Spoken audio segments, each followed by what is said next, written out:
The darkness of space was broken by the arrival of 7 massive warships. They emerged from faster-than-light travel with the confidence of predators who had never known defeat. The vessels belonged to the Valdari Galactic Empire, and for 3,000 years no species had dared challenge their authority. Their hulls gleamed with adaptive armor that could withstand the heat of stars.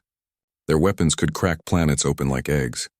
High Commander Zekthor stood on the bridge of his flagship, the Eternal Dominion. His 4 eyes narrowed as he studied the sensor readings before him. 3 unknown vessels hung in space ahead, their designs unlike anything in the Imperial database. They were crude-looking things, all hard angles and exposed equipment. Primitive, he thought. Perhaps these creatures had only recently discovered space travel. "Scan complete, Commander," reported his tactical officer. "The vessels are constructed from basic alloys, fusion reactors for power, conventional thruster systems. Their shields are active but appear to be simple electromagnetic barriers." Zekthor felt a mixture of disappointment and duty. Another primitive species to bring into the Empire's fold. "Open a communication channel. Standard first contact protocol." The channel opened. Zekthor delivered the message he had spoken countless times before. "Unknown vessels, you have entered space claimed by the Valdari Galactic Empire. Power down your weapon systems immediately and prepare to be boarded. Resistance will result in your destruction. You have 30 seconds to comply." Silence followed. Zekthor counted down the seconds in his head. 25, 20, 15. Then the communication channel crackled to life, with a sound he had not expected. Laughter. It was not nervous laughter or the mad cackling of a species facing certain death. It was genuine amusement, warm and almost friendly. A voice spoke in perfect Valdari with only the slightest accent. "High Commander Zekthor of the Eternal Dominion. This is Commander Sarah Chen of the United Human Space Vessel Indomitable. We appreciate the warning, but I'm afraid you've made a tactical error." Zekthor's scales flushed purple with anger. "You dare mock the Valdari Empire? Your vessels are inferior in every measurable way. Surrender now or face annihilation." "Commander," Sarah Chen replied, her voice still pleasant. "We've been monitoring your Empire's activities for quite some time. We know your capabilities. We know your tactics. And we know that you're about to make a mistake you'll regret. Please power down your weapons. We don't want to hurt anyone today." The audacity stunned Zekthor into momentary silence. His tactical officer whispered urgently, "Commander, sensors show their weapon systems are still online. They're maintaining combat readiness." Zekthor made his decision. These primitives needed to learn respect. "All ships target the lead vessel. Fire on my mark. Show them the price of defiance." He paused for dramatic effect. "Fire!" The space between the fleets lit up with destruction. Plasma bolts, each carrying enough energy to vaporize a small moon, streaked toward the human ships. Antimatter missiles followed, leaving trails of exotic particles in their wake. Graviton beams, invisible to the naked eye but capable of tearing molecules apart, focused on the Indomitable. Zekthor watched his displays, waiting for the inevitable. The human ships would crumble. Their crude shields would fail. And then perhaps the survivors would understand their place in the galactic order. But the explosions that filled the view screens were not what he expected. The plasma bolts struck the human shields and dissipated, their energy absorbed and redirected into space. The antimatter missiles detonated against an invisible barrier, hundreds of meters from the human hulls, their fury contained and neutralized. The graviton beams simply stopped, as if hitting a wall that should not exist. When the light cleared, all 3 human ships hung in space, completely undamaged. Their shields showed a slight shimmer like heat haze on a summer day, then settled back to normal. No hull breaches, no fires, no debris. "Impossible," Zekthor whispered. "Scan them again." Full spectrum analysis. His science officer worked frantically at her console. "Commander, I don't understand." The energy output we just delivered should have overwhelmed any shield system. But their barriers didn't just absorb the energy. They redirected it, distributed it across what appears to be a multi-layered defense grid. The outer layer is electromagnetic, yes, but beneath that are at least 6 other systems working in concert. "And Commander?" She paused, her voice uncertain. "Their shields are already back to full strength. It's as if we never fired at all." The communication channel opened again. Sarah Chen's voice had lost its warmth. "Commander Zekthor, you've just fired on 3 human vessels without provocation. That's an act of war. However, we understand this is a misunderstanding. We're going to give you one chance to withdraw peacefully. Take your ships and leave. Report to your superiors that you've encountered humanity. Tell them we're not interested in conquest or submission. We just want to be left alone." Zekthor felt his pride warring with his growing unease. No species had ever withstood a Valdari assault. No one had ever spoken to an Imperial commander with such casual confidence. "You believe you can threaten the Empire? We have thousands of ships, millions of soldiers. We have conquered hundreds of worlds." "We know," Sarah Chen replied. "We've been watching you do it for decades. That's why we know exactly what you're capable of. And that's why we're trying to avoid showing you what we're capable of. Please, Commander, walk away." But Zekthor could not. To retreat without victory would mean disgrace. His career would be over. His family name would be tarnished. All ships concentrate fire on the lead vessel. Maximum power, full salvo. The second assault was even more intense than the first. Every ship in the Valdari fleet unleashed everything they had. The space between the fleets became a storm of destructive energy. Zekthor gripped his command throne as the Eternal Dominion shook from the recoil of its weapons. Again, the light cleared. Again, the human ships remained untouched.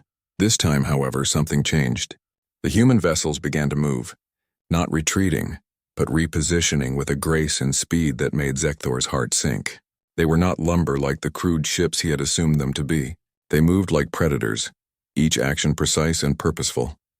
"Commander," his tactical officer said, his voice shaking, "the human ships are charging weapons. Energy readings are... I've never seen anything like this." Sarah Chen's voice came through once more, and this time there was sadness in it. "You should have listened, Commander. What you're about to see is a warning shot, just one. I hope it's enough." One of the human ships, the smallest of the three, fired a single projectile. It was not a beam or a missile. It appeared to be a simple slug of metal, accelerated to a significant fraction of light speed. Zekthor watched it on his sensors, confused. They had fired kinetic weapons? How primitive. Then the projectile reached the Eternal Dominion.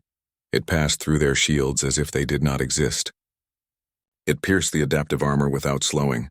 It traveled through 3 decks, through the main reactor chamber and out the other side of the ship. The reactor went offline instantly, emergency systems scrambling to prevent a core breach. Darkness fell across the Eternal Dominion as backup power struggled to come online. Zekthor sat in his command throne, illuminated only by emergency lighting, and realized with absolute certainty that he had made a terrible mistake. "Commander Chen," he said quietly into the darkness, "we are withdrawing." "Smart choice," came the reply. "Go home, Commander. Tell your Emperor that humanity has arrived in the galaxy. Tell him we want peace. But also tell him what happened here today." As the Valdari fleet limped away, their mighty flagship powerless and adrift until rescue arrived, Zekthor understood that the galaxy had changed. Somewhere out there in the darkness between stars, a species had been preparing, and they had been preparing for war. The Imperial Council chamber was a monument to Valdari supremacy. Walls carved from stone taken from conquered worlds, banners displaying the symbols of defeated enemies. At the center sat Emperor Vaxnil, his ceremonial armor gleaming under the chamber's lights. Around him, the 12 council members waited in silence as High Commander Zekthor finished his report. "A single projectile disabled the Eternal Dominion," the Emperor repeated slowly, his voice dangerously quiet. "You fired upon 3 primitive vessels with 7 warships, and you retreated in defeat." Zekthor kept his eyes lowered. "Your Majesty, these humans are not primitive. Their technology operates on principles we do not understand. I recommend we establish diplomatic contact before..." Silence. The Emperor rose from his throne. "In 3,000 years, no species has successfully resisted the Empire. These humans will learn their place or they will be destroyed. Council Member Tharax, prepare a battle group. 50 ships. The humans will face the full might of the Empire." Council Member Tharax, an elderly Valdari with scars from 100 campaigns, bowed. "It will be done, Your Majesty. However, I must note that High Commander Zekthor is known for his competence.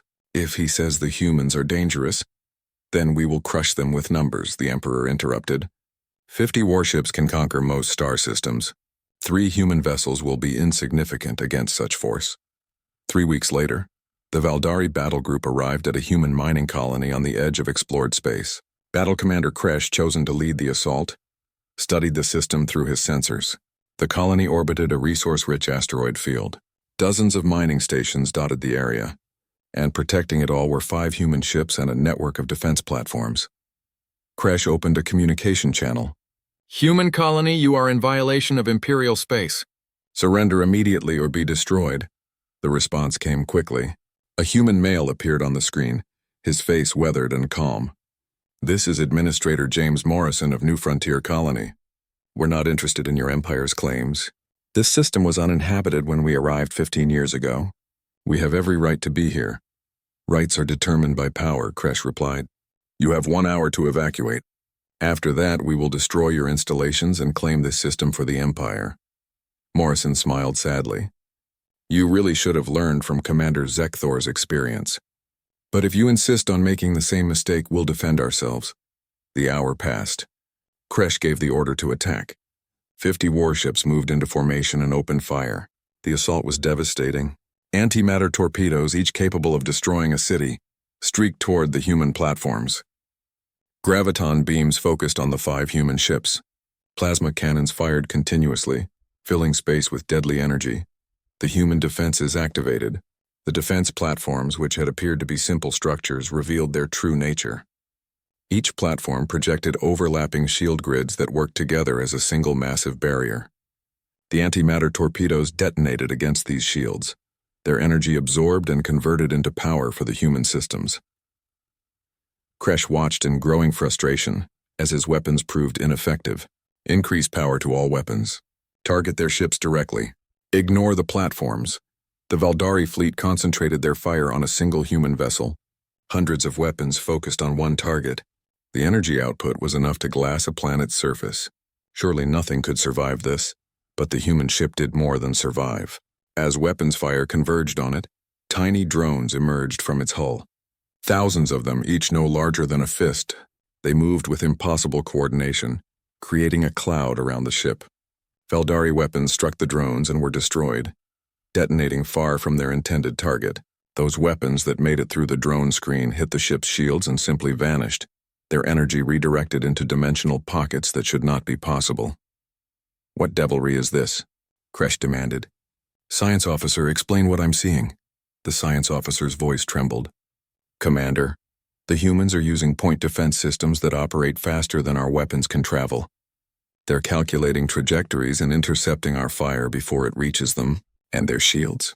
They're not blocking energy, Commander. They're removing it from normal space entirely. For the first time, the human ships returned fire, not with overwhelming force, but with precise measured responses. Kinetic rounds, moving at relativistic speeds, struck Valdari shields. Unlike the plasma and energy weapons the Valdari used, these physical projectiles punched through shields designed to deflect energy. Ships rocked under the impacts. Armor crumpled. Systems failed. Kresh made a decision. Deploy the quantum disruptors. Authorization code Kresh Alpha 7. His tactical officer hesitated. "Commander, those weapons are restricted by Imperial treaty. Their use is forbidden except these humans have made them necessary. Deploy the disruptors." The quantum disruptors were weapons of last resort. They tore at the fabric of space itself, creating localized regions of entropy that destroyed everything within their radius. The Empire had banned their use in most circumstances because they were indiscriminate and irreversible. 3 disruptors activated, their effects rippling toward the human colony. Kresh watched, certain that no defense could stop these weapons. Nothing could survive the unmaking of space itself. The human response was immediate and shocking. One of their ships, a vessel that had hung back from the fighting, moved forward. It projected a field that surrounded the quantum disruptors, containing their effects. Then, impossibly, it reversed the disruptors' entropy, collapsing them back into stable space. The weapons that should have destroyed everything simply ceased to exist. Administrator Morrison's face reappeared on the communication channel. He no longer looked calm. He looked angry. "You just tried to use quantum disruptors near a civilian colony. There are children here, Commander, families. You were willing to kill everyone in this system." Kresh felt something he had rarely experienced in his military career. Shame. "We were defending Imperial interests. You were attacking a mining colony." "Because your pride was hurt," Morrison replied. "We've been patient. We've shown restraint. But you need to understand something about humanity. We've been fighting each other for thousands of years. We've imagined every possible weapon. We've calculated every possible tactic. And we've built defenses against threats we hoped we'd never face. You're not the first people to point weapons at us. You're just the first aliens to do it. You cannot stand against the Empire, Kresh said, but his words lacked conviction. We have thousands of ships. And we have patience, Morrison replied. But it's running out. Commander Chen wants to speak with you. I suggest you listen. The image changed. Commander Sarah Chen appeared, and Kresh recognized her from Zekthor's reports. She sat in what appeared to be a military command center, surrounded by tactical displays. Commander Kresh, I'm going to be direct with you. What you fought today were civilian vessels with military upgrades and defense platforms designed to protect miners from pirates. You haven't seen our actual military yet. Kresh felt his blood run cold. These are not your warships. These are prospector ships and cargo haulers with weapons bolted on, Chen confirmed. Our actual navy is elsewhere. And Commander, I really don't want you to meet them, so I'm going to give you a demonstration, a warning shot, so to speak. One of the human ships fired a single round. It was not aimed at Kresh's vessel or any of the Valdari ships. It was aimed at an uninhabited moon on the edge of the system. The round traveled across millions of kilometers in seconds. When it struck the moon, the celestial body cracked. Not a surface impact, not a crater. The entire moon split along a fault line, breaking into two large pieces that began drifting apart. That was one round from a mining ship's kinetic cannon, Chen said. It was designed to break up asteroids for processing. Now imagine what an actual military weapon would do. Imagine what 100 ships designed for war could do. Imagine what would happen if humanity stopped holding back. The communication channel carried only silence as Kresh processed what he had seen. Finally he spoke. What do you want? For you to leave, Chen replied. Take your fleet and go home. Tell your emperor that humanity doesn't want war, but also tell him that if he insists on having one, he will lose. We've been preparing for hostile first contact since we reached the stars. We've run simulations. We've built contingencies, and we've hoped we'd never need them. Don't force our hand, Commander. Kresh looked at his tactical displays. His fleet had suffered moderate damage. Several ships had disabled weapon systems. Others had breaches in their armor. And they had barely scratched the human defenses. If these truly were just civilian vessels, what horrors awaited in humanity's actual military? We are withdrawing, Kresh said quietly. But this is not over. The Emperor will not accept this defeat. Then the Emperor is a fool, Chen replied. And fools start wars they cannot win. As the Valdari fleet retreated, Kresh filed his report. He told the truth about what he had witnessed. He explained the futility of attacking the humans with conventional forces. He recommended immediate diplomatic engagement. But he knew, even as he sent the message, that the Emperor would not listen. Pride, he thought bitterly, was going to destroy them all. Emperor Vaxnil threw the datapad across the throne room. It clattered against a pillar and fell to the polished floor. Another defeat. Another commander returns with tales of impossible human technology. This is unacceptable. Council member Tharax, the old warrior, stepped forward carefully. Your Majesty, perhaps the humans speak truth. Perhaps diplomatic engagement would serve the Empire better than continued military action. You counsel surrender. The Emperor's voice rose dangerously. You suggest the Valdari Empire, which has ruled the galaxy for 3 millennia, should bow to primitives who only discovered faster-than-light travel 2 centuries ago? I suggest wisdom over pride, Tharax replied. We have lost 2 engagements without inflicting meaningful damage on the humans. Our best commanders report technology beyond our understanding. Continuing this path leads only to greater losses. The Emperor was silent for a long moment. Then he spoke, his voice cold. Mobilize the Imperial Armada. Every ship. Every soldier. We will crush these humans through sheer numbers.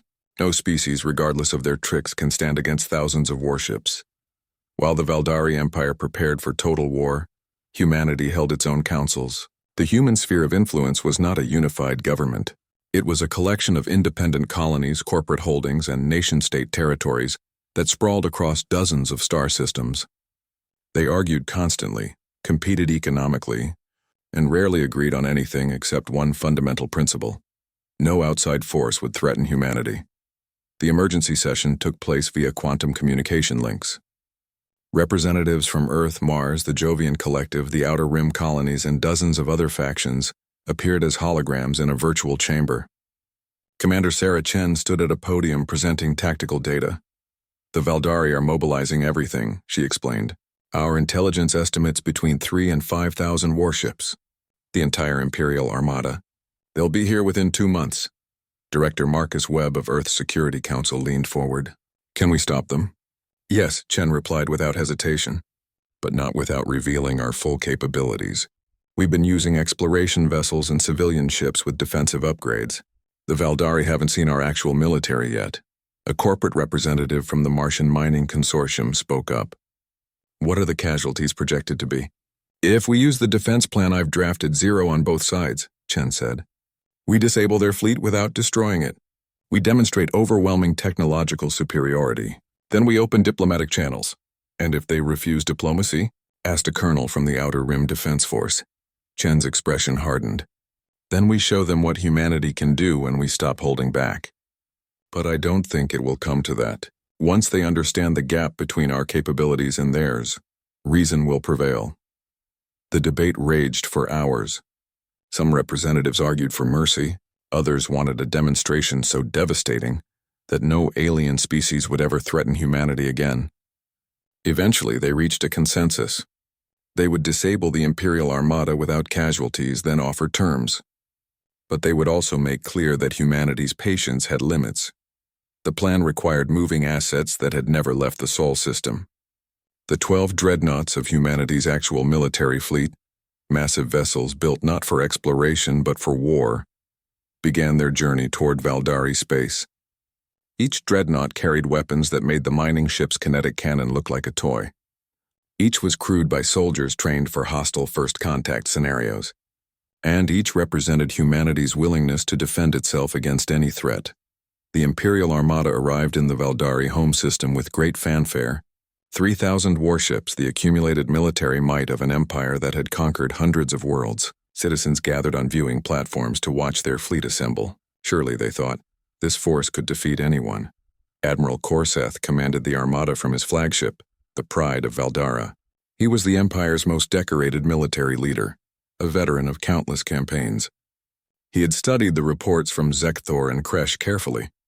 He knew the humans had superior defensive technology, but he also knew that even the best defenses had limits. Enough firepower properly coordinated could overwhelm any shield. "Admiral," his sensor officer called out, "we have contacts. 12 ships just emerged from FTL at the edge of the system. 12 ships against 3,000. Corseth almost laughed. "Open a channel to the human vessels." The response came immediately. A human male appeared on screen, wearing a formal military uniform decorated with medals. "Admiral Corseth, I am Admiral Marcus Webb of the United Human Defense Force. You are trespassing in Valdari space with a military fleet. However, we understand you believe you are defending Imperial interests. We're here to demonstrate why this military action is unnecessary and unwise." 12 ships, Corseth said. "You bring 12 ships to face 3,000. Your arrogance amazes me." "These aren't just ships, Admiral," Webb replied calmly. "These are dreadnoughts. Capital ships. This is humanity's actual military, not the exploration vessels and civilian craft your forces have encountered. I'm going to give you one opportunity to power down your weapons and withdraw. This is not cowardice I'm offering you. It's survival." Corseth had heard enough. "All ships form attack formation Delta. Prepare for synchronized assault. Show these humans what real military power looks like." The Imperial Armada moved with practiced precision. Hundreds of ships maneuvered into coordinated positions. Weapons charged, targeting systems locked on. At Corseth's command, 3,000 warships fired as one. The space between the fleets became a solid wall of destruction, more firepower than had ever been deployed in a single engagement in galactic history. Plasma, antimatter, graviton beams, quantum disruptors, and exotic weapons from a dozen different technologies converged on 12 human ships. The human dreadnoughts activated their defenses. But these were not the simple shields the Valdari had encountered before. These were multi-layered defensive systems that had taken humanity centuries to perfect. The first layer was probability shields that calculated incoming fire and redirected it before impact. The second layer was electromagnetic barriers that dissipated energy weapons. The third layer was nanite clouds that absorbed physical projectiles and converted them to raw material for repairs. And there were 7 more layers beyond those. The assault that should have vaporized the human ships barely made their shields flicker. Admiral Webb's voice came through the communication channel, still calm. "That was your first strike, Admiral. Now you'll see ours." The human dreadnoughts fired, but they did not use the simple kinetic rounds the Valdari had encountered. They deployed what humanity called causality mines. These weapons existed in a quantum superposition until triggered. They did not travel to their targets. They simply appeared there, having calculated the most probable path through space-time. Thousands of causality mines materialized throughout the Imperial Armada. They did not explode. Instead, they emitted electromagnetic pulses calibrated to specific frequencies. Valdari shields, designed to repel energy weapons, could not block these frequencies. The pulses passed through shields as if they did not exist and struck ship systems directly. Across the Imperial Armada, shields failed. Not destroyed but rewritten, the mines had injected new code into the shield systems. Code that made the shields recognize Valdari weapons as friendly fire and human weapons as allied fire. In seconds, 3,000 warships found their own shields turned against them. Admiral Webb continued. "That was a demonstration of our electronic warfare capabilities. Now let me show you something else." The human dreadnoughts launched missiles, but these were not explosive weapons. They were swarm missiles, each containing 1,000 smaller drones with individual AI guidance systems. The drones spread throughout the Armada, moving too fast and too small for point defenses to track. They attached to weapon systems, power conduits, and engine components. Then they simply sat there, inactive but clearly visible to Valdari sensors. "Those drones are now attached to every critical system in your fleet," Webb explained.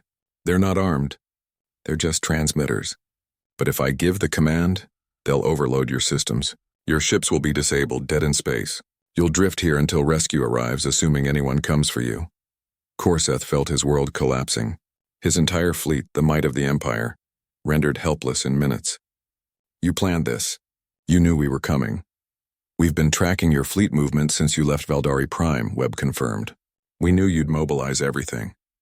We knew you'd come here, and we prepared accordingly. Admiral, your Empire has made 3 attempts to attack humanity. Each time you failed. Each time you've escalated. It has to stop. And if we refuse?" Korseth asked, though he already knew he had no choice. "Then those drones activate and your fleet drifts here until your people negotiate your release. But I don't think you want that humiliation. Instead, I'm offering you terms. Return to Valdari Prime. Tell your Emperor that the age of military conquest is over. Humanity will not be conquered. But we also won't conquer you. We just want to exist peacefully. Can you accept those terms?" Korseth looked at his displays. 3,000 ships all compromised. The news spread across the galaxy at the speed of quantum communications. The Valdari Imperial Armada, undefeated for 3,000 years, had been disabled by 12 human ships. Not destroyed, not defeated in glorious battle, simply neutered, rendered helpless and sent home like children who had misbehaved. On the water world of Lyria, the aquatic Lyrians celebrated in their underwater cities. For 2 centuries they had paid tribute to the Valdari Empire, their resources extracted to fuel imperial expansion. Now, they whispered, perhaps things would change. In the crystalline towers of Telkesh, the insectoid Telkesh hive minds buzzed with excitement. They had been forced to share their mathematical discoveries with the Empire, their greatest minds conscripted to build Valdari weapons. Now they dared to hope for freedom. Even the peaceful Harmony species, who had accepted Valdari rule without resistance, began to question whether submission had ever been necessary. Admiral Marcus Webb stood before a quantum communication array that connected to every major species in the known galaxy. Beside him, translators worked frantically to ensure his message would be understood in hundreds of languages. Behind him, Commander Sarah Chen and the other members of the human military leadership waited silently. "People of the galaxy," Webb began, his voice calm but firm. "My name is Admiral Marcus Webb of the United Human Defense Force. By now you've heard about humanity's encounters with the Valdari Empire. You've heard about battles where human ships proved superior. You've heard about the Imperial Armada being disabled without casualties. I'm here to explain why these events occurred and what they mean for the future. He paused, letting the translators catch up. Across the galaxy, billions of beings watched and listened. For the last 80 years, humanity has been watching you. We've monitored your transmissions. We've learned your languages. We've studied your histories and cultures. We didn't announce our presence because we wanted to understand what kind of galaxy we were joining, and what we found concerned us deeply. Webb gestured and holographic displays appeared showing Valdari conquest, species enslaved, worlds stripped of resources. We watched the Valdari Empire conquer dozens of species. We saw peaceful civilizations destroyed because they refused to submit. We observed the Krell swarm consume entire worlds. We witnessed the merchant guilds exploit primitive species for profit. And we saw good people, species like the Lyrians and Telkesh and Harmony, suffer under systems they never chose. The displays changed, showing human history. Wars, devastation, nuclear weapons, biological warfare, then gradually cooperation, unity, peace. Humanity's history is not peaceful. For thousands of years we fought each other. We developed weapons of terrible power. We nearly destroyed ourselves multiple times. But we learned, we grew, and when we reached the stars we made a decision. We would not inflict on others what we had inflicted on ourselves. Webb's expression became hard, but we also decided we would never allow ourselves to be victims. We prepared for hostile first contact. We built defenses. We developed weapons, and we waited to see if we would need them. The displays showed the recent battles. Valdari ships firing uselessly at human shields, human drones disabling the Imperial Armada. The sheer technological disparity made clear. The Valdari forced our hand. They attacked our ships. They threatened our colonies. They tried to bring us into their empire through force. We responded with restraint. We disabled their vessels without casualties. We gave them multiple chances to withdraw, but we also demonstrated that conquest is no longer viable. Webb leaned forward, his voice intense. So here's what's going to happen. Humanity is officially extending protection to any species that requests it. If you're tired of Valdari tribute demands, contact us. If the Krell swarm threatens your world, we'll defend you. If the merchant guilds are exploiting your people, we'll help you negotiate fair terms. The age of strong species dominating weak ones is over. The declaration sent shockwaves across the galaxy. On hundreds of worlds, governments convened emergency sessions. Some species were skeptical. Others were hopeful. Many were simply confused. Emperor Vaxneal watched the human broadcast from his throne room, his 4 eyes fixed on Admiral Webb's image. Around him, the Imperial Council stood in shocked silence. When the broadcast ended, the Emperor spoke quietly. This cannot stand. Humanity threatens the very foundation of our empire. Your Majesty, Council Member Tharak said carefully, perhaps we should consider their offer. Our military has proven ineffective against them. Further resistance will only bring more humiliation. Humiliation? The Emperor's voice rose. They broadcast to the entire galaxy that the Valdari Empire is obsolete. They offer protection to our tributary species. They mock 3,000 years of imperial power. And you counsel acceptance? I counsel survival, Tharax replied. Your Majesty, I have fought in 50 campaigns. I have conquered 20 worlds. And I tell you plainly, we cannot defeat these humans. Their technology is centuries ahead of ours. Their tactics are flawless. Their restraint is the only reason our fleets still exist. The Emperor stood, his ceremonial robes flowing around him. Then we will learn from them. We will adapt. We will, Your Majesty. The interruption came from a junior council member, a young Valdari named Sektal. Permission to speak freely? The Emperor gestured impatiently. Speak. We need to ask ourselves why humanity is so powerful, Sektal said. We've studied their broadcasts, their history, and I believe I understand. They had no one to fight but themselves. For thousands of years, every war was against an opponent of equal technology. Every conflict drove innovation.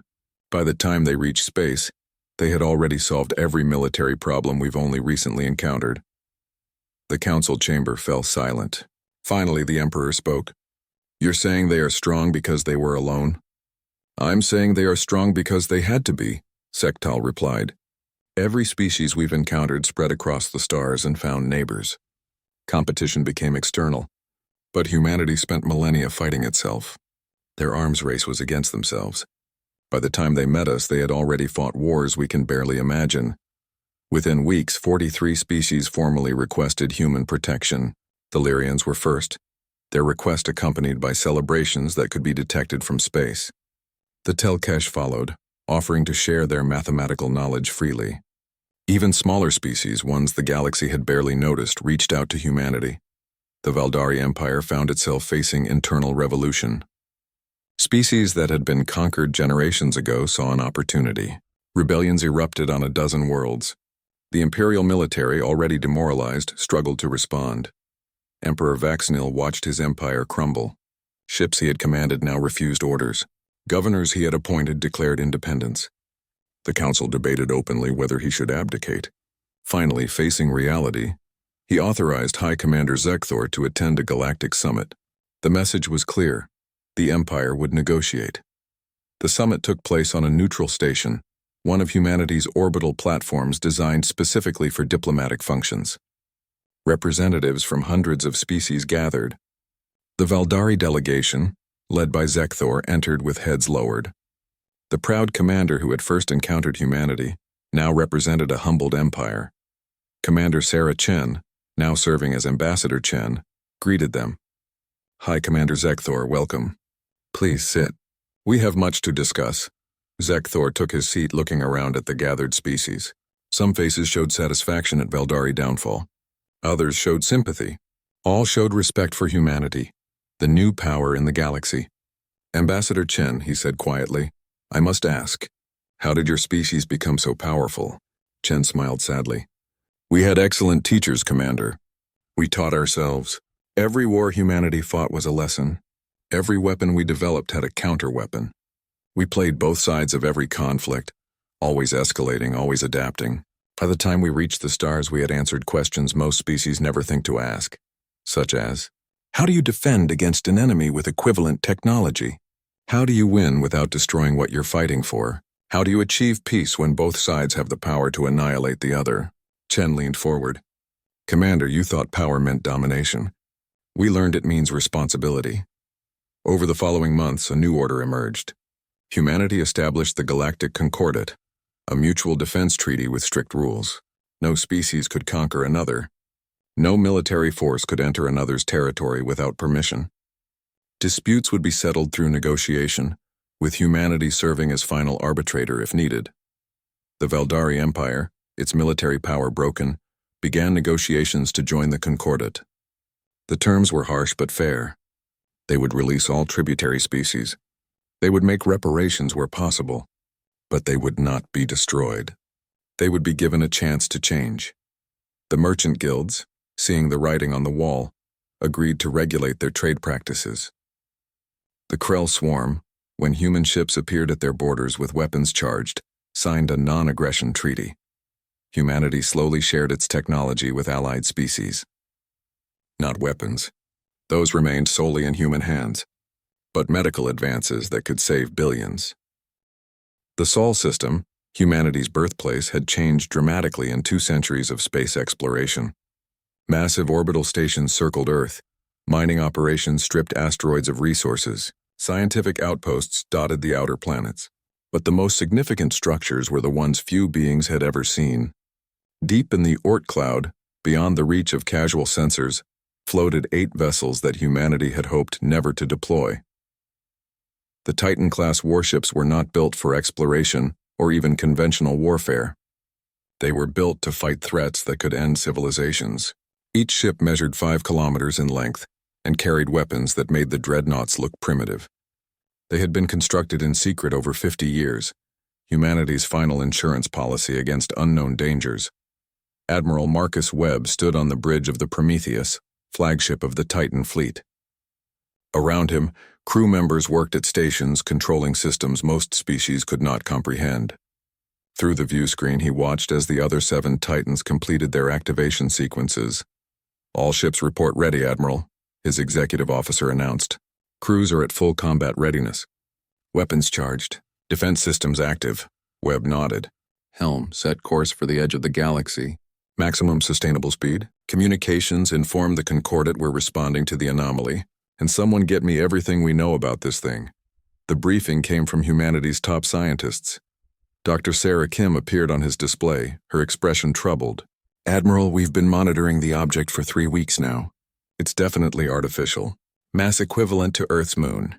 Power output is off the scale, and it's emitting signals in mathematical patterns. Signals? Webb asked. Someone's trying to communicate? Either that or it's a beacon of some kind, Dr. Kim replied. We've been attempting to decode the patterns, but they're unlike any communication protocol we've encountered. However, Admiral, there's something else. The object appears to be slowing down. It's still months away, but its trajectory suggests it's heading for inhabited space deliberately. Webb considered this. Your assessment, Doctor? Is this a threat? Dr. Kim hesitated. Something that size moving under intelligent control has to be considered a potential threat until proven otherwise. But Admiral, there's no indication of weapons or hostile intent. It could be an exploration vessel, or a habitat ship, or something we can't even categorize. The Titan fleet made the journey in 3 weeks, pushing their drives to limits that would have torn conventional ships apart. As they approached the edge of the galaxy, long-range sensors provided better data on the object. It was not a single structure, but a massive construct of interconnected components, each the size of a city. Lights flickered across its surface. Energy fields shimmered around it. And it was still coming. Behind the Titans, a coalition fleet assembled. 20 ships from the Galactic Concordat, representing a dozen different species. The Valdari sent their newest vessel, commanded by Zekthor himself. The Lyrians contributed 3 ships with advanced sensor arrays. Even the Telkesh, whose ships were small but fast, joined the formation. Ambassador Chen coordinated from a diplomatic vessel positioned safely behind the military assets. She opened a channel to all fleet commanders. Everyone knows the protocol. We attempt peaceful contact. We demonstrate our capabilities if necessary. We defend ourselves only if attacked. Humanity won't fire first, and neither will any Concordat vessel without my authorization. Zekthor's voice came through the channel. Ambassador, the Valdari fleet stands ready. We may have been enemies once, but today we face the unknown together. Chen smiled. Appreciated, Commander. Let's hope we're all worrying over nothing. The Titan fleet moved into position 5 million kilometers from the object. Webb ordered full scans. The data that came back was both fascinating and disturbing. The construct was old. Not years or decades old, centuries old at minimum, possibly millennia. Its hull showed signs of repair and modification over extended periods. And deep within its structure, sensors detected what appeared to be massive biospheres containing atmospheres and what might be ecosystems. Admiral, the sensor officer called out. The object is responding to our presence. It's changing course. Moving toward us. Red alert, Webb ordered. All ships to combat readiness. Charge weapons but do not target. Prepare defensive measures. The construct approached slowly, deliberately. When it was within visual range, even Webb, who had seen many wonders, felt his breath catch. The structure was beautiful in its alien complexity. Geometric patterns covered its surface. Massive crystalline structures jutted from its hull like the spires of some impossible city, and along its length, what appeared to be viewing ports glowed with soft light. Then it stopped. Just stopped, hanging in space like a mountain that had decided to float. For long minutes, nothing happened. The human fleet waited. The Concordat ships held position. Everyone watched. A signal came through. Not radio waves or quantum communication. Something different. Something that bypassed conventional channels and appeared directly on every ship's communication system simultaneously. It was audio, but also something more. Mathematical, musical, complex beyond measure, yet somehow comprehensible. Webb listened as humanity's best translators worked frantically. After 10 minutes, they had something. Not a full translation, but enough. They're calling themselves the Travelers, the translator reported. They've been moving through the galaxy for what translates roughly as time beyond counting. They're peaceful. They're curious. And they're asking permission to enter inhabited space. Webb felt tension drain from his shoulders.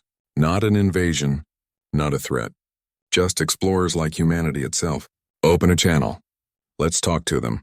The conversation that followed was difficult. The travelers communicated in concepts that didn't translate well, but gradually understanding emerged. They were refugees from a galaxy that had destroyed itself in war millennia ago, a coalition of species who had built this construct as an ark, preserving their cultures and knowledge while searching for a new home. They had been traveling for 10,000 years, moving between galaxies, studying new civilizations, always careful never to disturb or dominate. Why come here? Webb asked through the translation systems. The response came slowly, words assembled from mathematical patterns and emotional concepts. We detected something unusual, a young species with technological capabilities far beyond their age. Humanity. We wish to meet you, to learn from you, to perhaps teach you what we have learned. Webb looked at his crew, then at the view screen showing the massive construct. What have you learned in 10,000 years? That survival requires more than weapons, came the reply. That cooperation succeeds where conquest fails. That diversity creates strength. That the greatest power is knowing when not to use power. We have watched young species destroy themselves. We have seen others mature and prosper. You remind us of ourselves when we were young. Powerful. Dangerous. But hopefully wise enough to choose peace. Over the following weeks, an unprecedented exchange occurred. The travelers shared knowledge accumulated over millennia, medical techniques that could extend lifespans, energy systems that drew power from the fabric of space itself, philosophical insights from hundreds of extinct civilizations. They asked for nothing in return except conversation, stories, and the opportunity to observe. The galaxy transformed with this new knowledge. Species that had been enemies found common ground. Technologies that had seemed impossible became reality. And humanity, the newest power in the galaxy, found mentors who had walked similar paths. But the travelers also shared warnings. They showed recordings of civilizations that had developed powerful weapons and used them without restraint. They displayed the dead husks of galaxies torn apart by war. They explained how their own galaxy had become uninhabitable, forcing them to become wanderers. You stand at a crossroads, they told the assembled species of the Concordat. You have discovered how to destroy. Soon you will discover how to create on scales you cannot imagine. The choice of what you become is yours. 6 months after humanity's first encounter with the Valdari Empire, the galaxy held a historic meeting. Every species in the Concordat gathered on the diplomatic station. The travelers sent representatives, strange beings who had modified themselves for life in space. And humanity, the catalyst for all these changes, stood at the center. Ambassador Chen addressed the assembly. 6 months ago, the Valdari Empire and humanity met in conflict. Today, we stand together facing a future none of us could have predicted. The travelers have shown us possibilities we never imagined. They've also shown us the dangers we face if we're not careful. She gestured to the display showing traveler recordings of destroyed civilizations. Every species here has the potential to become like those dead worlds. But we also have the potential to become something better. The Concordat isn't perfect. Our peace is young. Our cooperation is fragile, but it's a start. Zektor stood, surprising everyone. The former High Commander, now the Valdari representative to the Concordat, spoke clearly. Ambassador Chen is correct. The Valdari Empire spent 3,000 years conquering. We thought power meant control. Humanity taught us otherwise. Power means responsibility. Strength means protection, not domination.